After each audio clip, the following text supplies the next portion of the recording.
McCoy's his first start. We were optimistic after he played well in relief of Alex Smith against the Texans. He had some moments. He was 24-38, threw for 268, 2 touchdowns, but he was also sacked 3 times, had 3 interceptions. Had a fumble, which they recovered. Could have even been worse. He's trying to find some silver lining there. He talked about how, he's going to have a whole week of practice. We'll be able to study his opponent and get some real reps with the first team.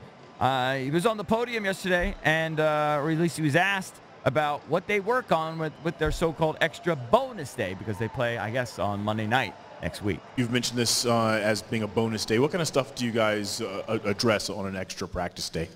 Oh, we did a nice long session of individual work. Then we did some 1st and 10, ran some plays, some situational stuff, 3rd down, 2-minute, a little bit of red zone. So got some quality work in with Colt calling the plays and running our base offense. Just a little refresher course, so to speak. Mm-hmm. Asked about Colt and what kind of improvement I see from Colt. Jay, how much improvement do you hope to see from Colt from the Dallas game to Philly with a decent break in between? Yeah, hopefully a lot. Like I said before, he has not taken a rep with the ones. I don't even know if he took any in OTAs, to be honest with you. I think we're trying to get Alex ready to go, and he took them all in OTAs and training camp, and it's just good for him to get all the reps, the lion's share, and that's just something he's never had. So I expect improvement, but still, it's not a lot of time to get ready, a week for a game, but I think he will. I think he feels pretty comfortable with what we're doing. We'll give him plays that he's comfortable with and understands and can rep, and go from there. I mean, think about it. That is a big deal when you haven't had any reps with the first team guys, and all of a sudden now you're in there and you're playing. It's a big deal. You got to develop that chemistry with your receivers. Yeah, it's a big task. Now, it doesn't necessarily change his decision-making, some of these throws. Or the flutter balls and ducks. Yeah, you got to throw good balls. But, I think he'll play better. I don't know that we'll necessarily win, but I think he'll play better this week. I hope he will. What do you guys think about the kicking the field goal with a minute left at 4th and 3 on the 13 last week instead of going for this first down, possibly scoring a touchdown? Where were we? It was 31-20. Yeah, you need 2 scores. That you needed the points. Yeah, it's 7.5. Yeah, you needed the points. Well, first of all, D-Hop whored everyone because he missed the extra point. Mm-hmm. All right, so that was your half a point right there. But, yeah, I want him to go for the first down.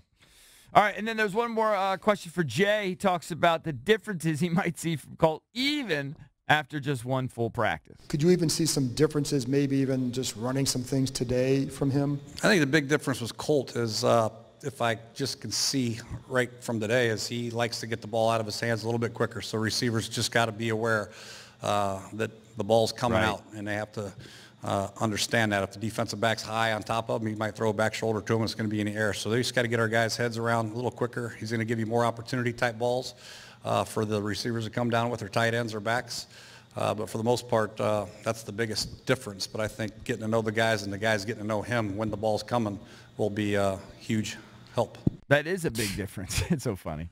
What are we hearing on Crowder and Thompson? Well, I'll give you that. With the extra time off. Well, we don't know yet. They don't have to give their official injury report, but they got their workout in yesterday. And let me see. Quentin Dunbar, has a shin. Zach Brown has a knee.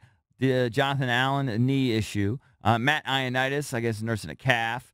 Ryan Anderson, Casanova McKenzie, Morgan Moses, Jordan Reed, all those guys did not participate in the portion of practice that was open to the media. I saw a video of Chris Thompson. I think he's the closest. He'll be back. I don't think Crowder's going to be back. There doesn't seem to be a sense that Crowder's close. Thompson did work out at practice.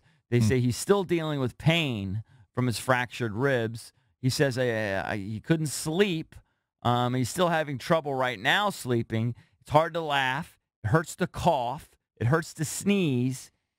So it's hard to imagine him playing, but I know he's been working up. And somebody, I think it was Craig Hoffman, tweeted yesterday, he seemed to be practicing he had that look that he was gearing up to be ready this week. Craig sends us those daily emails, and before the Thanksgiving game, he actually bet on Chris Thompson to play on Thanksgiving. So he didn't play. You would figure with another 10 days between the Thanksgiving game and the Monday night game against the Eagles, or 11 days, whatever it is, that he'd be back. So I would bet on him. I wouldn't bet on Crowder, and part of it is because Trey Quinn's played well. So you don't need to rush him back. Yeah, but Crowder's He's a different level. just better. Yeah, I mean, Quinn hasn't established himself yet. Yeah, and you need more weapons. He just need more guys. DJ You don't get psyched Swearinger. for Michael Floyd out there? I mean, I think we all knew that was going to be a zilch. Well, basically, he's on the field. One thing about the Redskins offense, it's very predictable, and if we can watch it and figure things out, the defense has to know. Like when Jeremy Sprinkle's on the play, 75% of the time it's a run.